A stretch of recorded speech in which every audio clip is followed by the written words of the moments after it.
Welcome to my channel. आज का हमारा टॉपिक है कॉस्ट अकाउंटिंग। और कॉस्ट अकाउंटिंग के ऑब्जेक्टिव क्या है, एडवांटेजेस क्या है, लिमिटेशंस क्या है। उससे पहले हम टाइप्स ऑफ अकाउंटिंग जान लेते हैं। सबसे पहले है हमारी फाइनेंशियल अकाउंटिंग।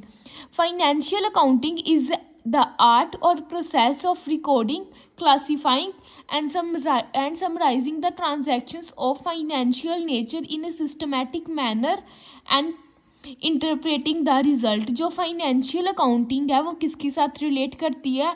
रिकॉर्डिंग करना, क्लासीफाइंग करना, समराइज करना, जितनी भी ट्रांजैक्शंस है हमारी, बट वो ट्रांजैक्शंस फाइनेंशियल नेचर की होनी चाहिए।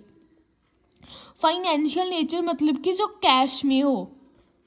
It is mainly concern with the recording of day to day transactions. और इसके अंदर जितनी भी हमारी डे टू डे ट्रांजैक्शंस है हमारे बिजनेस की, वो आ जाती है। Management accounting.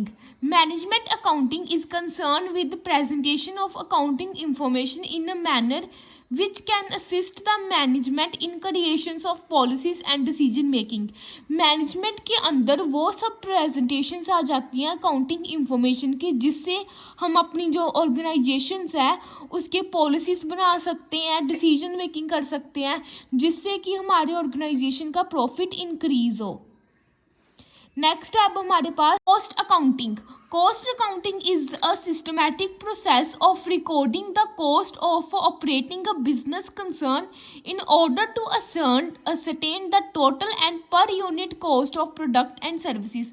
जो हमारी कॉस्ट अकाउंटिंग है उसके अंदर जो हमारी रिकॉर्ड करते हैं हम, जितनी भी कॉस्ट है जो हमने अपने बिजनेस के अंदर लगाई है, उसके अंदर जितनी भी टोटल है पर कॉस्ट है हमारी प्रोडक्ट की, सर्विस की, उसे हम सिस्टमैटिक प्रोसेस में रिकॉर्ड करते हैं। In the process of accounting for cost which begins with the recording of expenditure and ends with the preparation of statistical data. इसके अंदर हम जो हमारी अकाउंटिंग की कॉस्ट है, जितना भी हमारा खर्चा है, एक्सपेंडिचर है हमारा बिजनेस का, उसकी सारी डिटेल पहले से रिकॉर्ड कर लेते हैं, एस्टिमेट लगा लेते हैं हम, और फिर हम स्टैटिकल डाटा की रिपोर्ट बनाते हैं।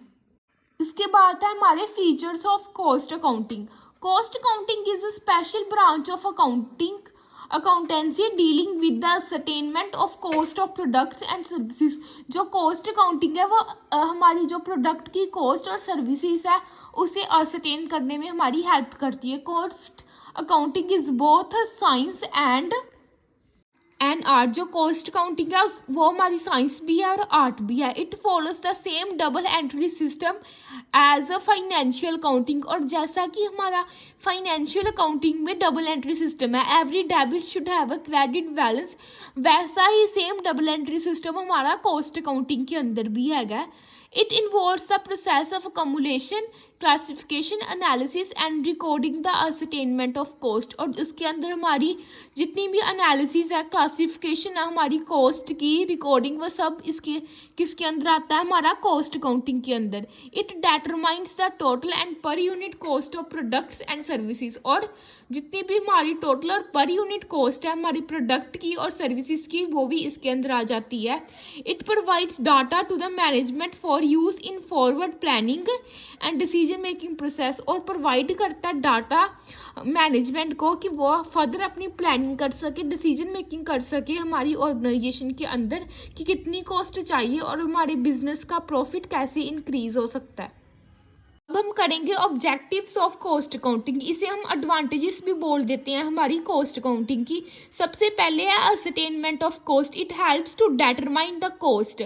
जो कॉस्ट अकाउंटिंग है वो हमारी हेल्प करता है कि हम डिटरमाइन क्या कर सकते हैं? Cost. Cost accounting helps to ascertain the total and per unit cost of the commodity produced, work performed and services. हम अपने टोटल कितनी कॉस्ट है और पर यूनिट की, एक यूनिट की कॉस्ट कितनी है हमारे प्रोडक्ट की हो सकती है, कमोडिटी की हो सकती है, सर्विसेज की हो सकती है, वो उसकी सभी की असर्टेनमेंट भी हम कॉस्ट अकाउंटिंग के अंदर करते हैं। Estimation of cost. It is also and the objective of cost accounting to estimate the value of cost. It helps to estimate the total cost incurred on a particular project. Cost accounting हमारी help करता है कि हम पहले से estimate कर सकते हैं कि अगर हम कोई भी प्रोजेक्ट अपने फ्यूचर में स्टार्ट करना चाहता है तो उसके ऊपर हम टोटल कॉस्ट इनकट कितनी हो सकती है उसका हम पहले से एस्टिमेट कर लेते हैं कॉस्ट अकाउंटिंग के हेल्प से। Cost control involves the setting up of target for expenses and production performance। और कॉस्ट अकाउंटिंग के अंदर हम टारगेट सेट करते हैं कि हमने एक साल के अंदर या एक महीने के अंदर कितना एक्सपेंसेस है वो हमने करने हैं, और जो हमारी प्रोडक्शन है उसकी परफॉर्मेंस कैसी होनी चाहिए। It guides the organization to achieve the target of undertaking for a given period. Next point अब हमारा cost reduction. It is also and the objective of cost accounting to exercise effective control over wastage and loss of materials during production. Cost accounting हम exercise ऐसे method जो adopt करता है कि जिससे जो हमारा बिजनेस है उसके अंदर वेस्टेज ना हो और हमें किसी भी तरह का लॉस ना हो अपनी प्रोडक्शन के अंदर। It also help to control total cost of labour engaged in each department of the business. और हेल्प करते हैं कि हम कंट्रोल करते हैं टोटल कॉस्ट जो भी हम अपने बिजनेस के डिपार्टमेंट के लगाते हैं उसे हम रिड्यूस करने में हेल्प करता है हमारी।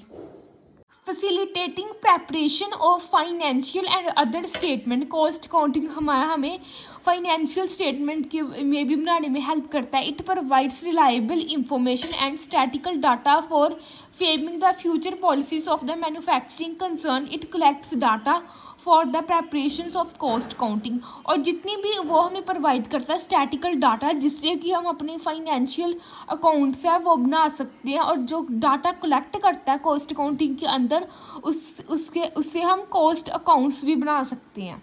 In planning and decision making, the various cost records maintained under the cost accounting system provide valuable information for the purpose of future planning and for decision making। और cost accounting हमें future planning और decision making करने में भी help करता है कि future में हम अपने business में किस method का use कर सकते हैं कि हमारी production increase हो, और decision लेने में help करता है कि जो management है board of directors है वो कैसे decision ले अपने organization के लिए।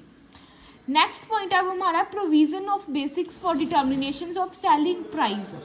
Bye disclosing actual cost of production accounting provides businessman with reliable base for fixing selling price for his product. Cost accounting के अंदर ऐसी कुछ प्रोविज़न होती है जिससे कि जो बिजनेसमैन है वो अपने कॉमोडिटी अपने प्रोडक्ट्स का सेलिंग प्राइस डिसाइड कर लेता है, उसकी डिटर्मिनेशन कर लेता है।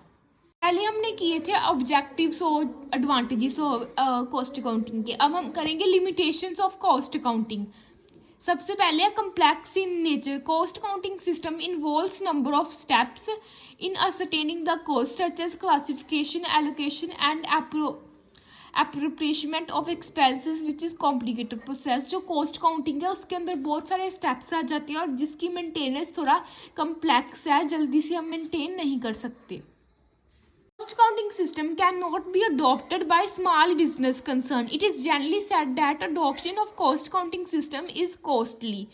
जो हमारे कॉस्ट अकाउंटिंग है वो बहुत एक्सपेंसिव है, उसके अंदर हमें बहुत सारे अकाउंट्स बहुत सारे एक्सपर्ट्स जो एम्प्लॉयज़ है वो हमने रखनी पड़ती है जिसका कि खर्चा बहुत ज़्यादा होता है। इसके लिए ये कॉस्टली और ये स्मॉल बिजनेस कंसर्न के लिए सूटेबल नहीं है। जो लार्ज बिजनेस है वो कॉस्ट अकाउंटिंग के सिस्टम को अडॉप्ट कर सकता है, बट स्मॉल बिजनेस के लिए ये सूटेबल नहीं है क्योंकि इसके अंदर बहुत सारा एक्सपेंडिचर है, पहले वो हमें करना पड़ता है। एक्सपेंसिव है कॉस्ट अकाउंटिंग मेथड। कि मैंने पहले बताया cost accounting is very costly. The third disadvantages of cost accounting system is that it's installation and subsequent operations involves additional expenditure. बहुत सारा खर्चा आ जाता है हमें कॉस्ट अकाउंटिंग की इंस्टॉलमेंट करने से, which leads to increase in the cost of production, जिससे कारण हमारी जो प्रोडक्शन की कॉस्ट है वो भी इंक्रीज़ हो सकती है और जो हमारे प्रोडक्ट प्रॉफिटेबिलिटी है हमारी बिजनेस कंसर्न की वो कम हो जाती है। Cost results are misleading. It is generally said that cost accounting system involves the use of estimate figures and costing result may be misleading if error someone crept into। कहते हैं जो cost accounting के अंदर है उसके हम बहुत सारे एस्टिमेट फिगर्स पहले से प्रिडिक्शन कर लेते हैं और जिससे कि मिसलीडिंग आ सकती है। अगर कोई जो कॉस्ट अकाउंट मेंटेन कर देता है उसने कोई अगर रॉन्ग इंफॉर्मेशन एंटर कर दिया कॉस्ट अकाउंटिंग के अकाउंट के अंदर, उसके कारण भी हमारा जो बिजनेस की वर्किंग है वो भी अफेक्ट हो सकती है। But it may happen only in case of wrong application of the system. But ये कब होता है, जो हमारा सिस्टम है वो रॉन्ग हो by the person who are not well train in the cost accounting principle. अगर कोई पर्सन कॉस्ट अकाउंटिंग की प्रिंसिपल में एक्सपर्ट नहीं है तो वो गलत इंफॉर्मेशन अपने अकाउंट के ऊपर डाल सकता है, जिससे कारण जो हमारी वर्किंग है ऑर्गेनाइजेशन की उसके ऊपर नेगेटिव इफेक्ट पड़ता है। फर्स्ट लिमिटेशन है हमारी कॉस्ट अकाउंटिंग की, confusion regarding non cost items. There is always a confusion regarding non cost item while ascertaining the cost. और कॉस्ट अकाउंटिंग के ऊपर जो नॉन कॉस्ट आइटम्स है उसके रिगार्डिंग बहुत ज़्यादा कन्फ्यूज़न है, और ये एक सबसे ज़्यादा इम्पोर्टेंट लिमिटेशन है हमारी कॉस्ट अकाउंटिंग की।